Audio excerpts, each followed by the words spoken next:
Ayan po mga katribya, kaya iba yung pag-iingat po tayo dahil sobrang grabe po itong super typhoon na si Pipito. Una po ang kanyang tinubok ay ang Visayas, ang Eastern Samar, at pati na rin po dyan sa parte po ng Catanduanes na naglandfall. At yan, tinumbok din po niya mga katribya po ang Kabikulan. Although ng mga nakakaraan ay dyan po ang matindi po ang pagbabaha dyan po sa Bicol, hindi sila nakaligtas po kaysa bagyong si Pipito. At pagkatapos po niyan ay tinumbok din naman po ngayon ni Pipito itong Polillo Island, ang Quezon Province, ang Infanta, at dumiretso po siya mga katribya dyan sa parte po ng Aurora at dyan din po sa Baler. Buti na lang po mga katribya dito po sa atin sa Nueva Ecija ay naramdaman po natin po yung lakas po noong ulan ngayon, tapos yung pabugso-bugso pong hangin, pero hindi naman po siya yung direktang yung pong pinakamata.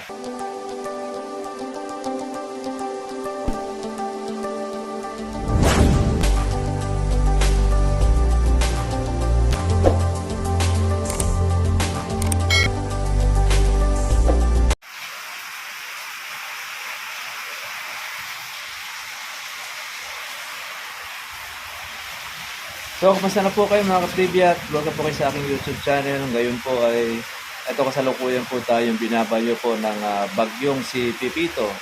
Hindi naman po ganoon siya kalakas po ang hangin at ayon po sa pag-asa tayo po ay nasa signal number 3. Pero yung ating pong parte kasi nasa parte po ng Gapan na malapit saan po sa Bulacan ay signal number 2 tsaka po Pampanga.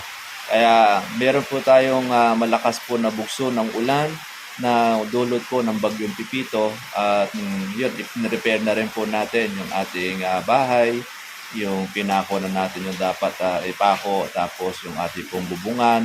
Yan po yung paghahanda na ating pong ginawa at syempre pati na rin po yung ating pagkain kasi ano man mangyari, magkaroon man po halimbawa po ng pagbabaha, at least meron po tayong at paano na grocery na pagkain pagka sa ating pong pamilya. Siyempre, punta po tayo mga katibel doon po sa ating lugar kung saan doon sa bahay po natin. Doon po muna po tayo natutulog po ng gabi dahil dito po sa ating lugar, isinape muna namin ito yung ating lumang bahay pa. Pero ganun pa man, ngayon ay kasalukuyang binabayo po ng bagyong Pipito, Baler Aurora, kung saan ay dyan po dadaan ng bagyo papuntang Quirino, pati na rin po sa Nueva Vizcaya, pati na rin po sa parte ng Ifugao, ay dadaan po ang bagyong si Pipito. At inaasahan na nga na ito po ay mamayang gabi o madaling araw o Lunes, wala na po ang ating bagyo. Pero ganun pa man, dun sa mga ibang lugar na nasa lanta po ng bagyo, gaya po sa parte po ng Catanduanes, nakarating din po sa parte ng Bicol, ayan, at sa kasalukuyan na sa Polillo Island ay dumaan, pati na rin po mga kapatid dyan po sa Aurora, sa Umiray, at pati na rin po mga kapatid dyan po sa parte po ng Gabaldon at Caranglam, Nueva Ecija, ay tinamaan po noong bagyong si Pipito dahil diyan ay nasa signal number 4. Bagamat hindi naman po dumaan dyan po yung pinakamata, kundi pagpusta sa parte po ng Baler Aurora, parte po ng Kasigura. Kaya sana mga kapatid, doon po sa ating po mga farmers, stay safe po tayo sa ating po mga bahay. Yan po ang mga parte po na kung saan ay mahirap po natin na mapigilan. Ito pong ating pong bagyo, bagamat ito po ay binabantayan po ng pag-asa, pero madalas po na kung saan yan ay nakakalusot. Pero ang pinaka magagawa po lang sa atin ay yung ating tawag dito, ang paghahanda o preparasyon para dumating man ang malalakas na mga hangin, ay yung ating po mga bubong ay malagyan na po natin ng mga serga doon sa makukan po natin na talagang masasakripisyo. Pati na rin po mga katribya po yung ating po mga kalamansian. Di po natin alam, bukas pa natin malalaman kung ano na po ang naging resulta ng ating po mga tanim, at malalaman din po naman natin kung aangat po ang tubig sa ilog at magkakaroon po ng pagbaha. Pero Kung halimbawa at ganito lang naman po o malakas po yung ulan, hindi naman siya ganong bumubuhos, hindi naman siguro babaha o lalaki ang tubig sa aming lugar. Maliban na lamang na doon sa parte po ng Aurora, sa parte po ng mga nadaanan na bumubuhos po yung tubig ulan, ay dumating na rito sa ating pong bahay. Ipanalangin natin na wala po sanang saktan ang bagyo po na ito sa Pipito. Talagang super typhoon. Kumbaga yung kanya pong lakas ay hindi po nagbago sa unang landfall niya dyan sa parte po ng Catanduanes. Buti nga kahit paano ay humina po siya ng konti, ang bukso ay mabot po ng 240.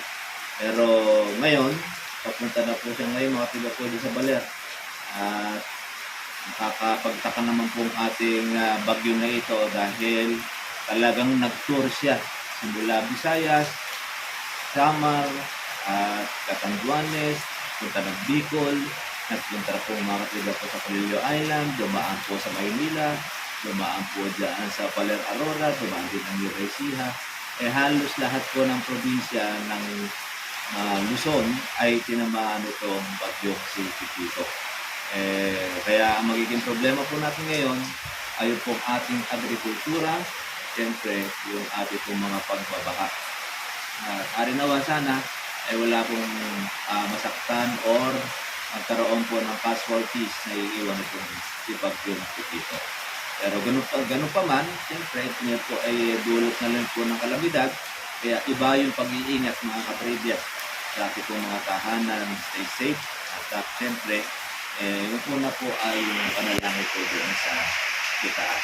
Sana po ay wala na pong marami pong mapinsala pa ang bagyong si Pipito. So mga kapitya, kamusta na po kayong lahat? Nasaan po natin? Nasa mabuti po kayong kalagayan. Ngayon po ay ito kasalukuyan po tayo, lumalakas po yung hangin sa po yung ulan. Ito na po yung nasinong number 3 dito po ng Ecija. Lilipat na po tayo dito sa isa po nating bahay. Kahit po natin matitesting o yung ating pong pinagawang bahay okay. Kaya po nasira, kasi palpak ng ating pong pagkagawa. Pero ganun pa man, gagawin po mo lahat. Kita naman po tayo bukas para sa next update. Ingat lang po tayo. Stay safe sa mga katribya sa inyong bahay. God bless.